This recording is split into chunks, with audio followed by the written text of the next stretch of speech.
Market లో invest చేసి మీ డబ్బులు డబుల్ చేసుకోవాలనుకుంటున్నారా? సుందరరామిరెడ్డి గారి సెమినార్ కి అటెండ్ అవ్వండి.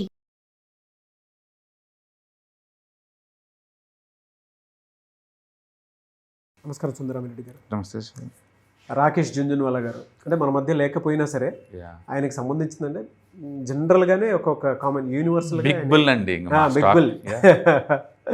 సో అటువంటి నేమ్తో పిలుస్తూ ఉంటారు ఆయన్ని.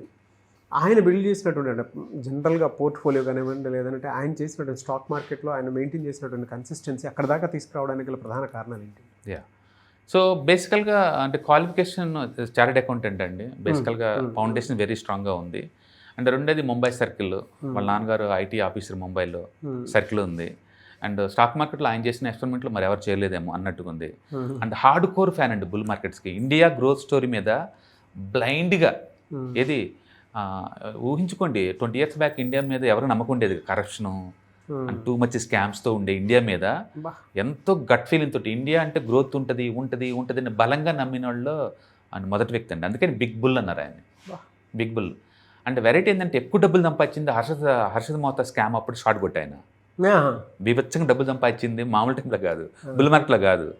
హర్షద్ మోతా స్కామ్ అప్పుడు మార్కెట్ పడిద్దని ముందే ఊహించి బీభత్సంగా షార్ట్స్ కొట్టాడండి. ఆ వచ్చిన డబ్బు మొత్తాన్ని లాంగ్ టర్మ్ ఇన్వెస్ట్మెంట్ కోసం వాడాడు. అందుకని ఆయన జర్నీలో మనం చూస్తే బోల్డ్ అని ట్విస్టులు ఉంటాయండి. బోల్డ్ అని ట్విస్టులు ఉంటాయి. And August 22 at the age of 62 చాలా ఎర్లీ స్టేజ్లో చనిపోయాడండి. హెల్త్ సరిగ్గా చూడటం. సో 5,000 రూపాయలతోటి మార్కెట్లోకి ఎంటర్ అయ్యాడు. మన హైదరాబాద్లోనే పుట్టి పెరిగాడు. ఇక్కడ మన అదృష్టం అనమాట. హైదరాబాద్. అవును. వాళ్ళ ఫాదర్ ముంబైలో ఐటీ ఆఫీసర్కి జాబ్ వచ్చినప్పుడు ఇక్కడ నుంచి మూవ్ అయ్యారు. పుట్టింది ఆయన హైదరాబాద్లో. అండ్ సిఐ అయిపోయి కాకముందు నుంచి స్టాక్ మార్కెట్లో ఎంటర్ అవ్వాలని ట్రై చేశాడు. బట్ వాళ్ళ ఫాదర్ స్ట్రిక్ట్గా చెప్పాడు, ఎడ్యుకేషన్ అయిపోయిన దాకా అలాంటివి పెట్టుకోవద్దని. అండ్ ఎడ్యుకేషన్ అయిపోయింది సిఏ, ఇక మార్కెట్లో ఎంటర్ రెడీ అవుతున్నాడు. నేను నా దగ్గర నుంచి కానీ మా ఫ్రెండ్స్ దగ్గర నుంచి రూపాయి కూడా అప్పు తీసుకోవద్దన్నాడు వాళ్ళ ఫాదరు. సరే అని చెప్పేసి 5,000 రూపాయలతో బిగించేశాడు. ఆ తర్వాత చిన్న 5,000 రూపాయలకి పెద్ద గేమ్ రాదు కాబట్టి వాళ్ళ బ్రదర్ యొక్క వాళ్ళ ఫ్రెండ్ ఒక ఆమె ఉంటే ఆమె దగ్గర నుంచి 18% ఫర్ యానం చొప్పున వడ్డీకి తెచ్చుకున్నాడు డబ్బులు. మనం మామూలుగా అయితే స్టాక్ మార్కెట్లో ఏంటంటే వడ్డీ తెచ్చుకుని పెట్టద్దంటారు ఎవరైనా సరే. అఫ్కోర్స్ నాలెడ్జ్ లేకపోయినప్పుడు. నాలెడ్జ్ ఉన్నప్పుడు లివరేజ్ గేమ్ అనేది ఎవరైనా ఆడాల్సిందే. అది వడ్డీ తెచ్చుకుంటావా, బదులు తెచ్చుకుంటావా, లేదా ఎంటీఎఫ్ తీసుకుంటే అది మీ ఇష్టం ఉందా బేసికల్గా. సో తనేంటంటే వాళ్ళ బ్రదరు వాళ్ళ ఫ్రెండ్ దగ్గరికి వెళ్ళి 18% ఫర్ యానం చొప్పున వడ్డీ డబ్బులు తెచ్చుకున్నాడు, మార్కెట్లో పెట్టాడు. అండ్ మొదటి నుంచి కూడా టాటా టీలో కానీ మంచి పొజిషన్స్ తీసుకున్నాడు, వర్కౌట్ అయింది. అండ్ కొన్ని అయితే వితిన్ 3 monthsకి డబల్ ట్రిపుల్ వచ్చేసింది అనమాట amount. But most turn around story మాత్రం సీసా గోవా అండి. అండ్ సీసా గోవాలో ఇన్వెస్ట్ చేశాడు. అండ్ వితిన్ ద 1 yearకే చాలా మొత్తం పోగైంది అనమాట. కొట్టలో పోగైంది మాత్రం సీసా గోవాతోటి. ఇప్పుడు అది వేదాంతలో మెర్జ్ అయింది ఆ కంపెనీ, ఇప్పుడు లేదనమాట అది. తర్వాత ఆయన 3 రూపాయలతోటి టైటాన్ తీసుకున్నాడండి. Titan story and Rakesh Jhunjhunwala స్టోరీతో చాలా లింక్ అయి ఉందండి. 3 రూపాయల దగ్గర లాస్ మేకింగ్ కంపెనీ టైటాన్ని కొన్నాడు ఆయన. దగ్గర 11,000 కోట్లు సంపాదించండి. దాంట్లో యావరేజ్ ప్రైస్ 3 రూపాయలు, 11,000 కోట్లు. ఇప్పటికీ మొత్తం 50,000 కోట్లు సంపాదన ఆయన. 5,000తో బిగిన్ చేస్తే 50,000 కోట్లు. 50,000 కోట్లు 11,000 కోట్ల వరకు అచ్చం టైటాన్లోనే ఉన్నాయి. ఆ పొజిషన్స్ అంతే ఉన్నాయి. ఆయన ఎప్పుడైందంటే యూనిక్ బిజినెస్లు తీసుకుంటారు, monopoly business like Titan. Sir అంటే ఆయన చూసేటువంటి ఆ వ్యూ ఏ విధంగా ఉంటుందండి అసలు? బేసికల్గా ఆయన రిస్క్ టేకర్ అండి. ఎంత అంటే అగ్రెసివ్ మైండ్ సెట్. మిగతా వాళ్ళగా ఇన్వెస్ట్మెంట్ చేయండి లేకపోతే ఖాళీ కూర్చొని అలా కాదు. షార్ట్ టర్మ్ మీద వచ్చే డబ్బుల్ని లాంగ్ టర్మ్ ఫౌండేషన్ కోసం ఇన్వెస్ట్ చేశాడు ఆయన. ఆయన డబ్బు వచ్చిన ట్రేడింగ్ మీద అండి. చాలామంది రాకేష్ జుంజున్వాలా అంటే ఇండియన్ వారన్ బఫెట్ అంటారు. బట్ ఆయనలో ట్రేడింగ్ యాంగిల్ ఎవరు చూడలేరు. కానీ ఆయన మొదట్లో హార్డ్ కోర్ ట్రేడర్. అచ్చం ట్రేడింగ్ మీద వచ్చిన డబ్బుల్ని ఫౌండేషన్లా వాడాడు ఇన్వెస్ట్మెంట్కి. అండ్ రాకేష్ హర్షద్ మోతా స్కామ్ అప్పుడు మార్కెట్ ఓవర్గా పెరుగుతుందని గమనించేసి ఆయన అచ్చం షార్టింగ్కి వెళ్ళి కూర్చున్నాడు. షార్టింగ్కి వెళ్ళి మార్కెట్ పెద్దదని బెట్టకాశాడు. ఆ టైంలో వచ్చిన డబ్బులు మొత్తం లేదు, లాంగ్ టర్మ్ ఇన్వెస్ట్మెంట్ కోసం ఈ Titan and CRISIL and Lupin ఇలాంటి మోనోపలి బిజినెస్ మోడల్లో పెట్టేసుకుంటూ వెళ్ళిపోయాడు. ఇప్పుడు ఈయన దగ్గర నుంచి ఎవరైనా ఏదైనా నేర్చుకోవాలి అని అంటే ఒక 3 qualities అని అంటే ఏమేమి నేర్చుకోవాలి? ఒకటి గట్ ఫీలింగ్ అంటే మార్కెట్ పడుతుందంటే షార్ట్ కొడతాడు.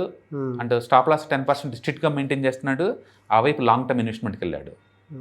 అంటే ఇండియాలో గోల్డ్ని అర్థం చేసుకున్నట్టుగా మరి ఎవరు అర్థం చేసుకోలేదండి. టాటా వాళ్ళు గోల్డ్ కొనబోతున్నారు. Company loss making company, Tamil Nadu government company అండి టైటాన్. తమిళనాడు గవర్నమెంట్ కంపెనీ, అది క్లోజ్ అయి ఉంది, ఆల్రెడీ లాస్లో ఉంది. దాన్ని టాటా వాళ్ళు కొనబోతున్నారు అని రూమర్ రాగానే ఇమీడియట్గా దాంట్లో ₹3 యావరేజ్ ప్రైస్ మీద ఎన్ని దొరుకుతాయని కొనేసాడండి. అంటే టాటా వాళ్ళ మీద నమ్మకం plus Indian gold deadly combination. ఎందుకంటే అప్పటి వరకు ఇండియాలో గోల్డ్ అంటే ఇంటి పక్కన ఉన్న గోల్డ్ స్మిత్ తప్ప బ్రాండెడ్ ఇవ్వండి. అవునవును. ఎందుకంటే ఎవరు నమ్మరు బయట వాళ్ళు గోల్డ్. బట్ టాటా వాళ్ళు నమ్ముతారు కదా. అంటే టాటా వాళ్ళ ఆ గుడ్ విల్ని గోల్డ్ కంబైన్ చేస్తే మంచి వాల్యూ క్రియేట్ అవుతుందని ఆ రోజుల్లో ఆయన బలంగా నమ్మాడు. ఆ ఒక్క దాంట్లో హెవీగా కొనేసాడు. మామూలుగా అయితే ఒకే కంపెనీలో అంత హెవీగా ఎవరు ఇన్వెస్ట్ చేయలేరు. బట్ ఆయన చేశారు. రిస్క్ తీసుకున్నారు. ఆయన రిస్క్ తీసుకున్నాడు. రెండోది అప్పు చేసి మార్కెట్లో రాకూడదు, ఆయన చేశాడు. అంటే క్వాలిఫికేషన్ మంచి ఫౌండేషన్తో రావాలి, ఆయన సీఏ చేశాడు. అందుకని ఆయన చాలా అగ్రెసివ్ మొదటి నుంచి కూడా.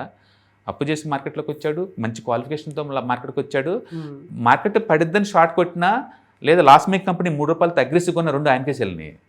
అంటే ట్రెడిషనల్గా ఎవరు అంత రిస్క్ చేయలేరు. అవునవునండి. బట్ ఆయన చేశారు. అదే టైంలో ఇండియాలో ఫస్ట్ ఆయన ఉంటాడు బుల్ మార్కెట్ అంటే ముందుకు వచ్చేది కూడా. షార్టింగ్లో ఎక్కువ డబ్బులు సంపాదించింది ఆయనే. అలాగే ఇండియా ఏ రోజుకైనా గ్రోత్ అవుతుందని చెప్పేసి బలంగా నమ్మింది ఆయనే. ఇన్వెస్ట్ చేసుకుంటూ పోతున్నా కూడా అంతే. కాబట్టి ఆయన రేర్ ఎంటర్ప్రైజ్ అని చెప్పేసి ఒకటి ఆయన పెట్టాడు. దాని తరఫున పెట్టేవాళ్ళు అనమాట. ఆర్ఏ అంటే రాకేష్, రే అంటే రేఖ. రాకేష్ జుంజుమల్ల, రేఖా జుంజుమల్ల 2 పేర్లతోటి రేర్ ఎంటర్ప్రైజ్ అని చెప్పేసి ఆ ఫామ్ తరఫున వీళ్ళు ఇన్వెస్ట్మెంట్ చేసుకుంటూ వెళ్ళిపోతున్నారు అనమాట. అండ్ ఇప్పటికీ 45,000 crores కంపెనీ అండి. And one of the leading company అనమాట. ఆయన మధ్య లేకపోయినా సరే బట్ ఆయన ఇచ్చిన ఇన్స్పిరేషను అండ్ బుల్ మార్కెట్ ఎలా ఉంటుందో చూపించింది ఆయనే. బేర్ మార్కెట్లో మనీ ఎలా మేక్ చేయాలో చూపించింది ఆయనే. జస్ట్ 5,000 తోటి 50,000 కోట్లు సంపాదించుకోవటం సాధ్యమని ప్రూవ్ చేసింది కూడా ఆయనే. అందుకని ఇండియన్ స్టాక్ మార్కెట్ ఉన్నంతకాలం రాకేష్ జుంజుమల్ల పేరు ఏదో ఒక రూపంలో వినపడుతూనే ఉంటుంది. ఎవరు చెప్పారండి మనుషులు చనిపోతారని?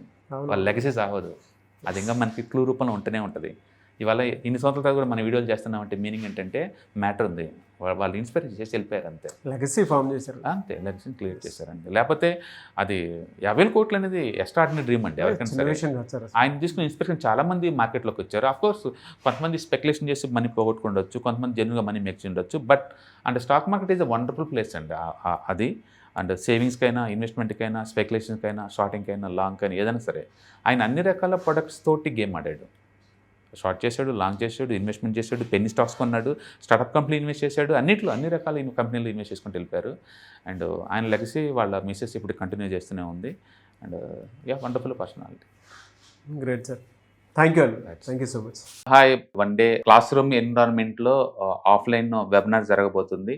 అండ్ ఇంట్రెస్ట్ ఉన్న పార్టిసిపెంట్స్ ఈ కింద స్క్రోల్ అవుతున్న నెంబర్కి రింగ్ చేసుకొని సీట్ బుక్ చేసుకోండి. దీంట్లో ETFs, index funds and mutual funds మీద completely and hand holding experience మీకు ప్రొవైడ్ చేయబడుతుంది.